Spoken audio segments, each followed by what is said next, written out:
옛날에 혼용이가 어린 시절 외국에서 많은 도움을 받았어요.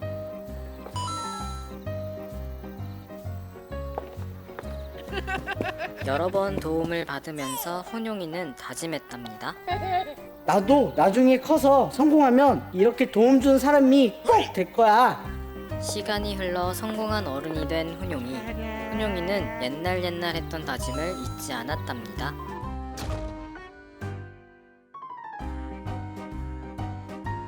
시청자 여러분 안녕하십니까. 슬기로운 모에프 생활 이혼용 주무관입니다. 여러분, 우리나라가 공적 개발 원조를 받는 국가에서 도움을 주는 국가로 바뀌었다는 사실 다들 알고 계신가요? 이를 담당하는 곳이 기획재정부 안에 있는데요, 바로 이곳입니다. 이렇게 다양한 과들이 모여서 어떤 일을 하고 있는지 한번 같이 알아보러 가시죠. 출발! 개발금융국에 왔는데요, 우선 시청자분들께 자기소개 한번 부탁드리겠습니다. 안녕하십니까. 저는 기획재정부 개발금융국 녹색기후기획과에서 근무하고 있는 이찬희 사무관입니다. 안녕하세요. 저는 개발금융총괄과 이현지 사무관입니다.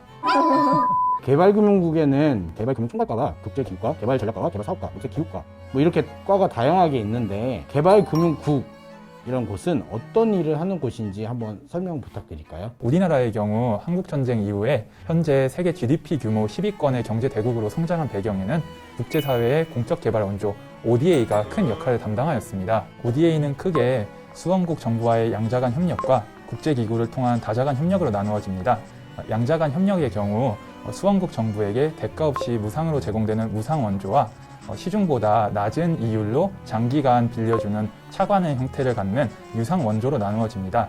이 중 개발금융국은 대외경제협력기금 EDCF를 통한 유상원조와 또한 녹색기후기금, 다자개발은행 등을 통한 다자간 협력을 담당하고 있습니다.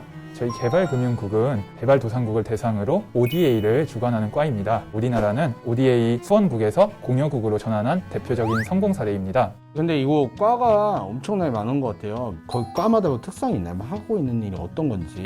과별로 말씀을 드리면, 먼저 개발금융총괄과는 기획재정부 내에서 공적개발 원조 관련 정책을 총괄하고, 그리고 다자개발은행 중에서 세계은행, 월드뱅크와의 전반적인 협력을 담당하고 있습니다.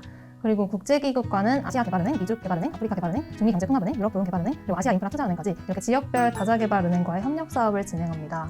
그리고 개발전략가와 개발사업가는 우리나라의 유일한 유상원조 수단인 대외경제협력기금 EDCF를 운용하고 관련 정책을 수립하고 있습니다. 마지막으로 녹색기후기획과는 녹색기후기금 GCF와의 협력 업무를 주관하고, 그리고 UN 기후변화 협약 당사국 총회, 적응기금 이사회 같이 기후변화 협상을 담당하고 있습니다.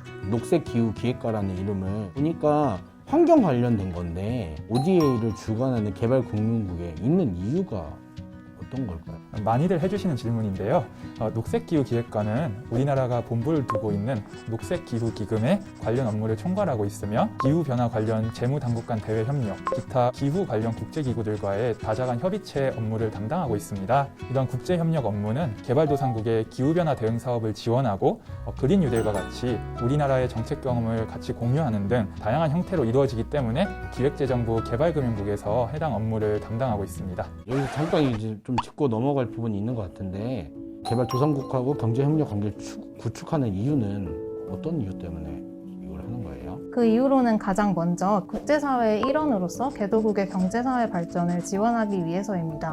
두 번째로는 우리나라 기업이 EDCF 사업에 참여하면 그 후에 후속 사업을 수주하는 등 향후에 신흥 개도국과 경제협력을 확대할 수 있는 기초가 됩니다. 마지막으로 ODA는 우리나라의 대외 경제 정책을 추진할 수 있는 핵심 수단이고, 그리고 또 우리나라의 대외적인 이미지를 제고해줍니다. 어떻게 보면 신남방정책, 신북방정책과도 그럼 어떻게 보면 연관이 좀 더 있는 거네요. 네. ODA는 신남방, 신북방 정책에서도 핵심적인 수단으로 사용되고 있습니다.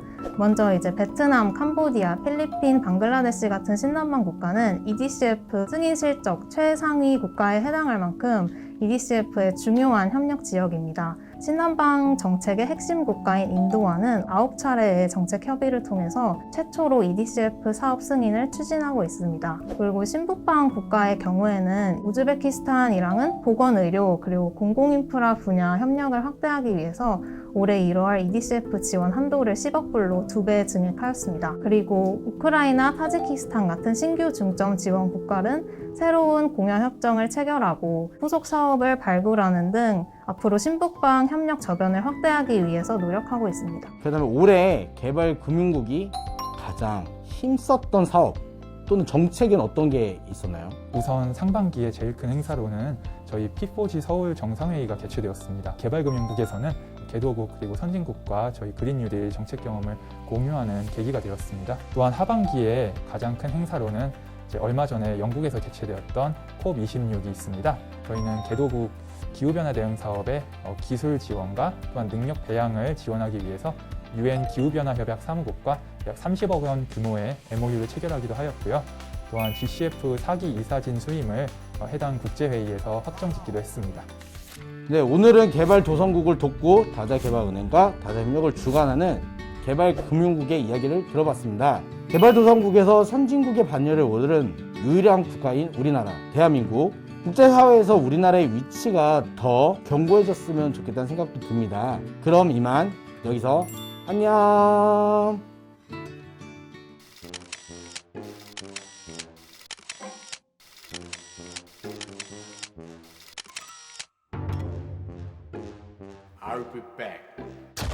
할까?